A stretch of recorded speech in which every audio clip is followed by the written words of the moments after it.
إن الحمد لله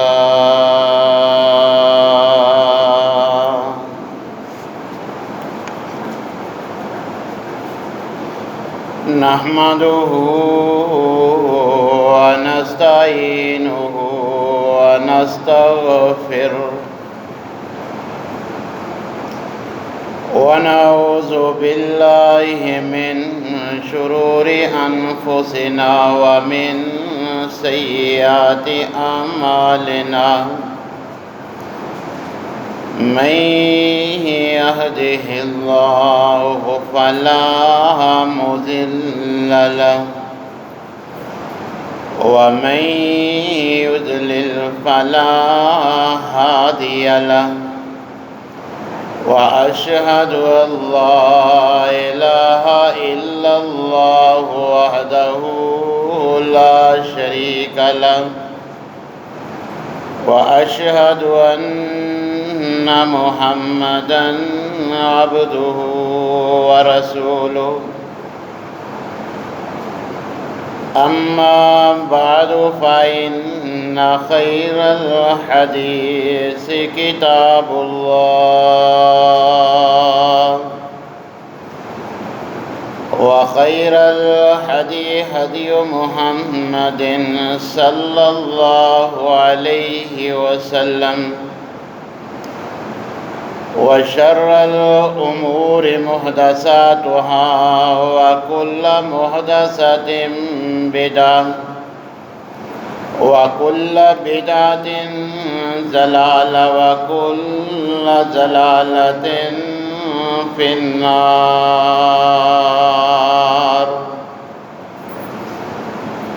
يا أيها الذين آمنوا اتقوا الله حق تقاته ولا تموتن إلا وأنتم مسلمون. يا أيها الناس اتقوا ربكم الذي خلقكم من نفس واحدة وخلق منها زوجها وبث منهما رجالا كثيرا ونساء واتقوا الله الذي تساءلون به والأرحام إن الله كان عليكم رقيبا.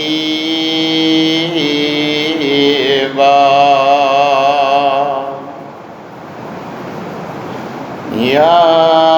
أيها الذين آمنوا اتقوا الله وقولوا قولا سديدا يصلح لكم أعمالكم ويغفر لكم ذنوبكم ومن يطع الله ورسوله فقد فاز فوزا عظيما. أما بعد فأعوذ بالله السميع العليم من الشيطان الرجيم من حمزه ونفخه ونفسه. بسم الله الرحمن الرحيم.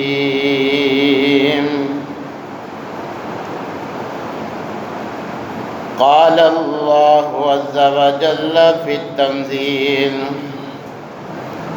وأعدوا لهم ما استطعتم من قوة. وقال النبي صلى الله عليه وسلم ألا إن القوة الرمي ألا إن القوة الرمي. وقال النبي صلى الله عليه وسلم من نفس عن مؤمن كربة من كرب الدنيا نفس الله كربة من كرب يوم القيامة ومن يسر على موسر يسر الله عليه في الدنيا والآخرة والله في عون العبد ما كان العبد في عون أخيه وقال النبي صلى الله عليه وسلم انصر أخاك ظالما أو مظلوما وقال النبي صلى الله عليه وسلم المسلم أخو المسلم لا يظلمه ولا يسلمه وقال النبي صلى الله عليه وسلم المؤمن للمؤمن كالبنيان يشد بعضه بعضا۔ تمام قسم کی تعریفات مالک العلام ذوالجلال والاکرام وحدہ لا شریک، مالکی کائنات اور خالقی ارض و سما کے لیے لاکھوں کروڑوں درود و سلام اس ہستی اقدس و مقدس کے اوپر جن کا نام نامی اسم گرامی جناب محمد الرسول اللہ صلی اللہ علیہ وآلہ وسلم۔ سامعین محترم، آج ایک مرتبہ پھر امت مسلمہ رنجیدہ ہے کہ ہمارے قبلہ اول انبیاء کرام کے مسکن کہ وہ عظیم بابرکت مقام جس کو تمام انبیاء کی نماز کی ادائیگی کا شرف حاصل ہے، کہ جس عظیم بستی میں حضرت ابراہیم و اسحاق اور حضرت یعقوب علیہ السلام جیسے انبیاء کرام اللہ نے مبعوث فرمائے، آج اس عظیم مقام کہ جس کی عظمت کے لیے لفظ مسجد کا ساتھ لگ جانا ہی کافی ہے، کیونکہ جس مقام کے ساتھ، جس عمارت اور بلڈنگ کے ساتھ مسجد کا لفظ جڑ جائے اس کا تعلق شاعر اسلام سے جڑ جاتا ہے، پھر اس کی توحید صرف ایک جگہ یا ایک قوم یا بستی کی نہیں، پوری امت مسلمہ کے منہ پہ تماچا ہوتی ہے۔ مگر افسوس کہ رمضان کا خیال بھی نہ رکھا، نماز اور اذان گونجنے کا خیال بھی نہ رکھا، جو مذہبی رواداری اقلیتوں کے حقوق کا واویلا کرتے ہیں، عبادت کے دوران سینکڑوں مسلمانوں کو شہید کیا جاتا ہے، قبلہ اول میں اللہ کی عبادت کی اجازت نہیں دی جاتی، مسلمان عورتوں اور بچوں پر ظلم و بربریت کے پہاڑ ڈھائے جاتے ہیں۔ اس کے باوجود وہ تمام غیر مسلم ادارے جو مسلمانوں کی جان کے تحفظ کے لیے دن رات کرونا کے بچاؤ کی تدابیر بتلاتے ہوئے نظر آتے ہیں، ان کو بھی اگر مسلمانوں کی جان و مال کا اس قدر پاس ہوتا ضرور ایکشن لیا جاتا، مگر چونکہ یہ صرف مسلمانوں کے جان و مال کے تحفظ کے کھوکھلے دعوے ہیں، یہی وجہ ہے کہ ہمارے اپنے وطن عزیز میں بھی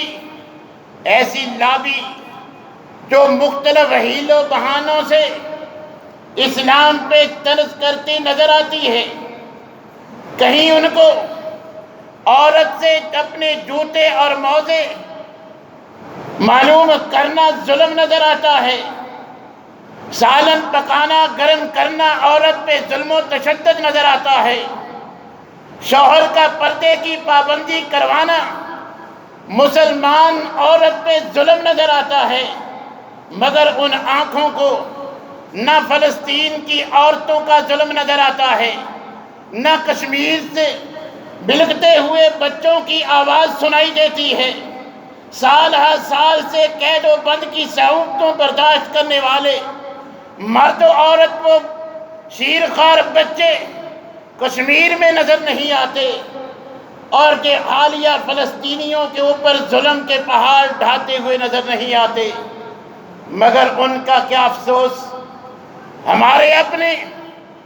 55 کے قریب مسلم ممالک کے حکمران چند ایک کے علاوہ باقی سے تو مذمت تک کی توفیق نصیب نہیں ہوئی۔ میرے بھائیوں، یاد رکھو، یہ ایک جگہ ایک زمین کے ٹکڑے کا معاملہ نہیں، یہ ہمارے ایمان کا معاملہ ہے۔ ہمارا دین ہم سے تقاضا کرتا ہے کہ تم اگرچہ سرحدی سربندیاں ہو چکی، سرحدوں نے تمہیں ایک دوسرے سے جدا کر دیا، مگر دار اسلام میں داخلے کے بعد تم بھائی بھائی کی مانند ہو۔ اسی لیے تو نبی کریم علیہ السلام نے فرمایا تھا، المومن للمومن کالبنیان، کہ مسلمان اور مومن یہ ایک دیوار اور ایک عمارت کی مانند ہوتے ہیں، یشد بعضہ بعضا،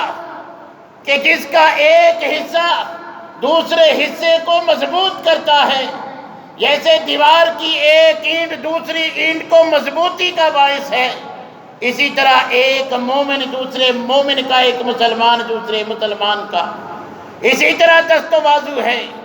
کہیں نبی کریم علیہ السلام نے فرمایا کہ یہ تمام مومن خواہ کسی نسل کے، کسی قوم کے، کسی علاقے کے، کسی ملک کے کیوں نہ ہوں،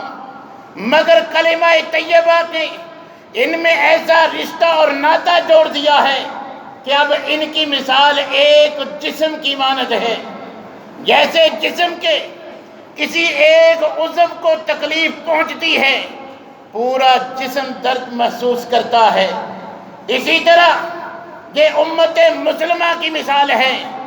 دنیا کے جس خطے اور جس علاقے، جس کونے میں بھی کسی مسلمان کو تکلیف پہنچتی ہے، اس پہ ظلم ہوتا ہے، پوری امت مسلمہ اس کا درد محسوس کرتی ہے۔ میرے بھائیوں، اللہ احکم الحاکمین نے ہمیں کفار سے نمٹنے کے لیے، اپنے دفاع کے لیے ہمیں حکم دیا تھا کہ وَأَعِدُّوا لَهُم مَّا اسْتَطَعْتُم مِّن قُوَّةٍ، اگر دنیا میں ذلیل و رسوا ہونے سے بچنا چاہتے ہو تو اس کے لیے لازم ہے کہ تم ایسی قوت ہر وقت تیار رکھو کہ دشمن کو تم سے زور آزمائی کرتے وقت بہت کچھ سوچنا پڑے، مگر اس کے باوجود آج ہمارے ممالک کو، ہمارے حکمرانوں کو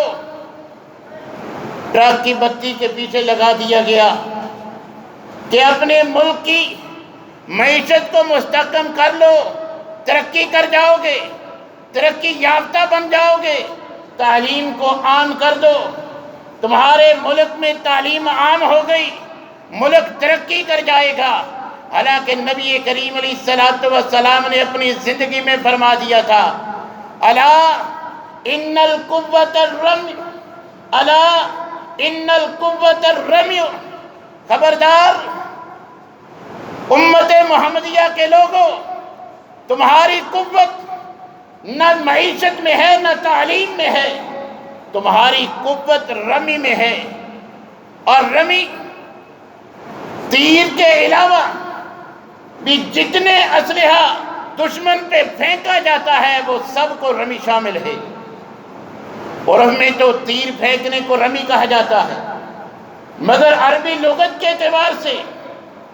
جو بھی اسلحہ دشمن پہ پھینکا جائے، راکٹ کی صورت میں ہو، گولے کی صورت میں ہو، جو بھی تیر کی صورت میں ہو، جو دشمن پہ پھینکا جائے اسے رمی کہتے ہیں۔ نبی کریم علیہ الصلوۃ والسلام نے فرمایا امت مسلمہ کی قوت یہ تمہارے جدید ٹیکنالوجی سے لیس اسلحہ میں ہے، مگر ہم اللہ رسول کی بات کو چھوڑ کر کہ اللہ احکم الحاکمین نے تو واضح کیا تھا وَمَنْ أَعْرَضَ عَنْ ذِكْرِي فَإِنَّ لَهُ مَعِيشَةً ضَنْكًا۔ آج دشمن ہمیں دھوکہ دیتا ہے کہ معیشت کو مستحکم کرو، ہم تعاون کرتے ہیں، ہم سے قرض لے لو، ہمارے ادارے تمہاری معیشت کو مستحکم کرنے کے لیے تعاون کے لیے تیار ہیں۔ مگر اللہ احکم الحاکمین نے مسلمان حکمرانوں کے لیے قرآن میں اعلان فرمایا تھا کہ مَنْ أَعْرَضَ عَنْ ذِكْرِي فَإِنَّ لَهُ مَعِيشَةً ضَنْكًا۔ اگر تمہارے ملک کا قانون، تمہارے قواعد و ضوابط اصول، تمہارے احکامات قرآن کے خلاف ہوں گے، ساری دنیا کی قومیں مل کر بھی تمہارا ساتھ تعاون کریں، پھر بھی تمہاری معیشت مستحکم نہیں ہو سکتی۔ اگر قرآن سے اعراض کرو گے تمہاری معیشت تنگ ہوگی۔ تو آج ہماری صورتحال یہ ہے کہ وہ قرآن جس کے کئی سپارے مسلمانوں کو جہاد پہ ابھارتے ہیں، ان پہ عمل پیرا ہونے کی بجائے نہ صرف ان سے اعراض کیا بلکہ جو چند آیات نصابی کتابوں میں موجود تھی، غیروں کو خوش کرنے کے لیے قرآن سے جہادی آیات کو نکال دیا گیا۔ تو جب قرآن کے ساتھ یہ انداز ہوگا تو قرآن میں اللہ نے ہمیں متنبع کیا ہے، قرآن سے اعراض کرو گے تو نہ معیشت مستحکم ہوگی، معاشی لحاظ سے بھی تنگی کا سامنا کرنا پڑے گا، ذلیل و رسوا بھی ہو جاؤ گے۔ کیونکہ ان اللہ یرفع بہذا الکتاب اقواما ویضع بہ آخرین، قرآن کے حکامات پہ عمل پیرا ہو جاؤ گے، اللہ دنیا میں بھی عزت دیں گے۔ یاد رکھیے 313 جن کی نصرت کے لیے اللہ احکم الحاکمین ہزار اور اسلحہ سے، جدید اسلحہ سے لیس لشکر کو شکست دوتات کرتے ہیں، جن لوگوں کی، جن ایمان والوں کی نصرت کے لیے اللہ فرشتوں کا نزول فرماتے ہیں، اور جب اللہ احکم الحاکمین اپنی مخلوق میں سے چھوٹے چھوٹے ابابیلوں کا سہارا لے کر دشمن کو نیست و نابود کرتے ہیں، اس صورت مسلمانوں کے ایمان پہ منحصر ہے۔ جب ہمارے ایمان ان 313 صحابہ کی طرح ہوں گے، ہمارا عقیدہ اور عمل ان صحابہ کی طرح ہوگا تو اللہ ہماری بھی نصرت کریں گے، اللہ اپنے لشکروں کے ذریعے ہماری بھی مدد کریں گے۔ مگر جب ہم اپنے شریف فریضے کو، اللہ رسول کے احکامات کو نظر انداز کریں گے تو پھر دنیا میں عزت نہیں۔ 1200 سال تک مسلمانوں نے پوری دنیا پہ جو حکومت کی تھی اس کا سبب کیا تھا؟ آج اگر امت مسلمہ ایٹمی ٹیکنالوجی کے باوجود، اپنی تعداد کی وسعت کے باوجود آج ذلیل و خوار ہے، اسی وجہ سے کہ آج ہم نے جہاد کو نظر انداز کیا، قرآن کو نظر انداز کیا۔ نبی کریم علیہ الصلوۃ والسلام نے جو فرمایا تھا کہ یاد رکھو تمہاری قوت رمی میں ہے، ہم نے اس کو نظر انداز کیا تو آج ہمیں یہ دن دیکھنا پڑ رہے ہیں کہ اسلحہ ہونے کے باوجود ہمیں استعمال کی اجازت نہیں،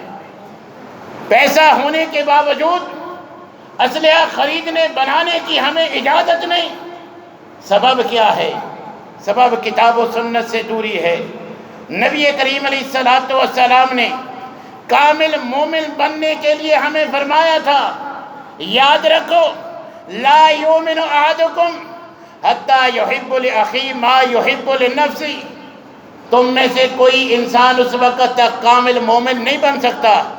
جب تک اپنے دوسرے مسلمان بھائی کے لیے بھی وہی پسند نہ کرے جو اپنے لیے پسند کرتا ہے۔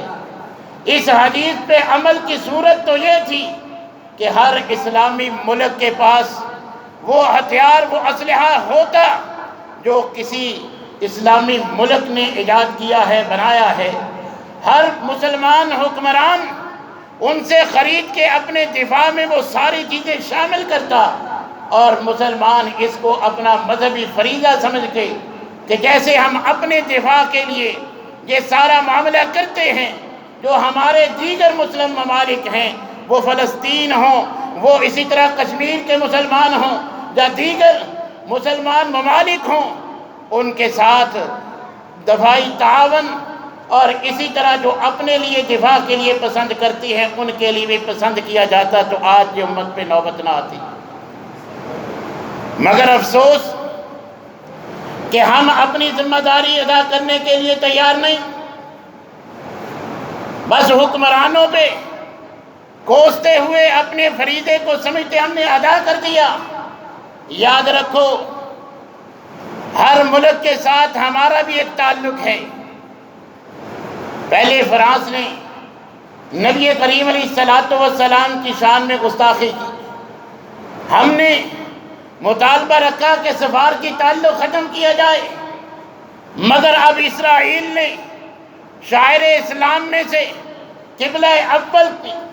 ہر طرح کا ظلم پایا ہے، پانی کی طرح مسلمانوں کا خون بہہ رہا ہے، تو اگرچہ ہم نے اس ملک کے ساتھ سفارتی تعلق کبھی قائم نہیں کیے، مگر ہم میں سے ہر انسان فرانس کے ساتھ بھی، اسرائیل کے ساتھ بھی، دیگر غیر مسلم ممالک کے ساتھ بھی ایک تعلق رکھتا ہے۔ ایمانی غیرت کا تقاضا ہے، جیسے ہم اس حکمرانوں کو کوستے ہیں کہ ان سے سفارتی تعلق ختم کرو، ہمیں بھی تو ان سے تجارتی تعلق ختم کرنا چاہیے۔ ہم بھی تو صبح اٹھنے سے لے کر رات سونے تک اسرائیل کی بنائی ہوئی کتنی مصنوعات استعمال کرتے ہیں، فرانس کی کتنی چیزیں ہم پیسوں سے خرید کے استعمال کرتے ہیں، یہ بھی ان کے ساتھ تعلق نہ صرف تعلق ہے بلکہ ان کے ساتھ ایک بہت بڑا تعاون امت مسلمہ کے لوگ ان کی چیزیں خرید کے ان کے ساتھ کرتے ہیں۔ واقعہ ثمامہ کا آپ نے پہلے بھی کئی بار سنا ہوگا۔ دار اسلام میں داخلے کے بعد اہل مکہ کا غلہ بند کر دیتے ہیں کہ میری غیرت گوارا نہیں کرتی کہ تم مسلمانوں کو تنگ کرو، میرے قبیلے کا غلہ تمہارے پاس جائے۔ آج ہم کیسے مسلمان ہیں، ایک طرف احتجاج بھی مگر اسرائیلی مصنوعات کو ترک کرنے کے لیے تیار نہیں، فرانس کے مصنوعات کا بائیکاٹ کرنے کے لیے تیار نہیں۔ چند دن سوشل میڈیا پہ تشہیر چلتی ہے، پھر اسی طرح جو ہے ان کی وہ پروڈکٹ پھر استعمال شروع کر دیتے ہیں۔ ناروے نے شان رسالت میں گستاخی کی، ہم نے ٹیلی نار کا بائیکاٹ کیا، مگر اب کیا صورتحال ہے؟ فرانس کے مصنوعات کے ساتھ کیا معاملہ ہے؟ یہ اسرائیل کے ساتھ بھی چند دن کے بعد پھر اسی طرح ہم انہی کی چیزیں خریدیں گے، انہی کو فائدہ پہنچائیں گے تاکہ وہ اسی طرح نہتے مسلمانوں کا خون بہاتے رہیں۔ نہیں میرے بھائیوں، ہمارا دین ہم سے تقاضا کرتا ہے کہ انصر اخاک ظالما او مظلوما، میرے اور آپ کے پیغمبر نے ہمیں حکم فرمایا ہے کہ تم نے مسلمان کا ہر حالت میں ساتھ دینا ہے، اس کی مدد کرنی ہے، اس کے ساتھ صرف کھڑے ہونے کا کھوکھلا دعویٰ نہیں، وہ ظالم ہے تب بھی اس کی مدد کرنی ہے، وہ مظلوم ہے تب بھی اس کی مدد کرنی ہے۔ صحابہ پوچھتے ہیں کہ اللہ کے رسول، مظلوم تو مدد کا حقدار ہے، بات سمجھ آتی ہے، مگر ظالم مسلمان ظالم ہو تب بھی اس کی مدد کیسے کریں؟ ظلم کی تو مدد نہیں ہوتی۔ فرمایا اگر کوئی مسلمان ظلم کرتا ہے اس کو ظلم سے روکنا ہی اس کی مدد ہے۔ اور اسی طرح نبی کریم علیہ السلام نے فرمایا المسلم اخو المسلم، مسلمان مسلمان کا بھائی ہے، لا یظلمہ، نہ خود کسی مسلمان پہ ظلم کرے، ولا یسلمہ، اور نہ ہی اس کو ظلم کے لیے، تشدد کے لیے، اس کو جو ہے نقصان پہنچانے کے لیے کسی کے حوالے کرے، نہ کسی کے رحم و کرم پہ چھوڑے کہ یہ ان کے ملک کا معاملہ ہے، فلسطین جانے یا اسرائیل جانے، ہماری بات ہوگی تو دیکھا جائے گا۔ نبی کریم علیہ السلام نے فرمایا نہ مسلمانوں پہ ظلم کرو، نہ ان کے اوپر ظلم برداشت کرو۔ مسلمان مظلوم ہوں تو ان کے ساتھ ظلم کا مقابلہ کرو، اگر مسلمان ظلم کرے تو اس کو ظلم سے روک کر اس کی مدد کرو۔ یہ جس پیغمبر کا ہم نے کلمہ پڑھا ہے اس پیغمبر کا ہمیں حکم ہے۔ اور اس کی دنیا میں ہمیں کیا فائدہ ہوگا کہ اگر ہم کسی مظلوم کے ساتھ کھڑے ہوتے ہیں، کسی مصیبت زدہ کی مصیبت کو دور کرتے ہیں، اس کا دنیا میں ہمیں کیا بینیفٹ ملے گا، ہمیں کیا فائدہ ہوگا؟ نبی کریم علیہ السلام نے فرمایا من نفس عن مومن قربۃ من قرب الدنیا، یاد رکھو جو دنیا میں کسی مومن کی تنگی کو دور کرتا ہے، تکلیف کو دور کرتا ہے، نفس اللہ عنہ قربۃ من قرب یوم القیامہ، اللہ کل قیامت کے دن اس سے اسی طرح مصیبت کو دور کرے گا جیسے وہ دنیا میں کسی مصیبت زدہ سے مصیبت دور کرتا ہے۔ من یسر علی موسر، کہ جو کسی تنگ دست کے لیے آسانی پیدا کرتا ہے۔ نبی کریم علیہ السلام نے فرمایا یسر اللہ علیہ فی الدنیا والآخرہ، جو کسی تنگ دست کے لیے آسانی فراہم کرتا ہے، مشکل میں ان کے کام آتا ہے، اللہ دنیا کی مشکلیں بھی اس کے لیے آسان کر دیتا ہے، کل آخرت کی مشکلیں بھی آسان کر دے گا۔ اور فرمایا کہ یاد رکھو واللہ فی عون العبد ما کان العبد فی عون اخی، جب کوئی مسلمان اپنے دنیا میں مسلمان بھائی کی مدد کرتا رہتا ہے، اللہ بھی اس مدد کرنے والے کی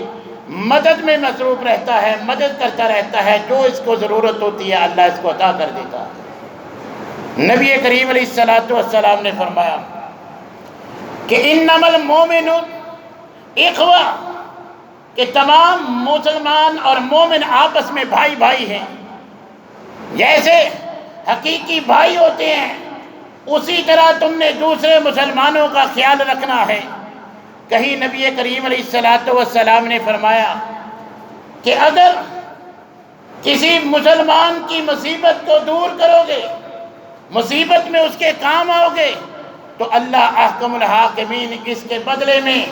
کل قیامت کے دن تمہیں اس کے بدلے میں جنت عطا فرمائیں گے۔ نبی کریم علیہ السلام کے دور میں جب کہیں مسلمانوں پہ ظلم ہوتا، اس کی ایک صورت یہ بھی تھی کہ نبی کریم علیہ السلام دعاؤں میں اپنے ان بھائیوں کو یاد رکھا کرتے تھے، ظلم کرنے والوں کے لیے بد دعا کا، دعائے قنوت کا، نماز میں قنوت کا اہتمام فرماتے تھے۔ تو جیسے ہمیں دیگر ذرائع سے جس طرح بھی ہم ان بھائیوں کی مدد کر سکتے ہیں مدد کرنی چاہیے، اسی مدد کی ایک صورت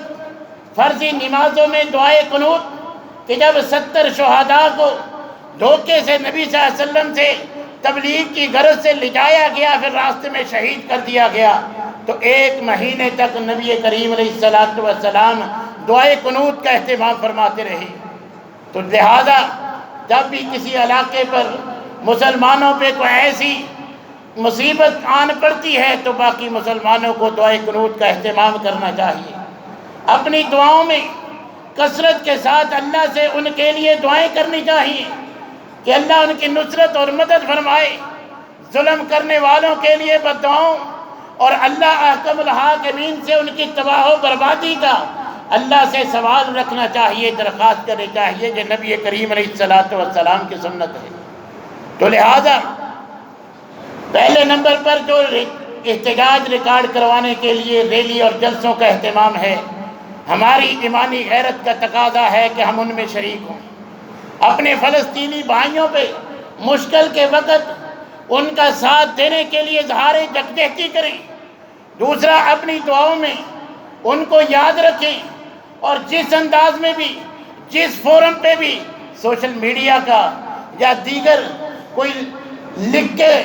کوئی صحافتی انداز میں، کوئی تقریری انداز میں، جس انداز میں بھی فلسطینیوں کی حمایت کر سکتا ہے، ہمارے ایمان کا تقاضا ہے کہ ان کے ساتھ اظہار یکجہتی کی جائے۔ اللہ تبارک و تعالی ہمیں جیسا اللہ کو پسند ہے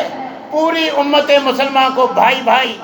ایک عمارت، ایک دیوار اور ایک جسم کی مانند بننے کی توفیق عنایت فرمائے۔ وآخر دعوانا الحمدللہ۔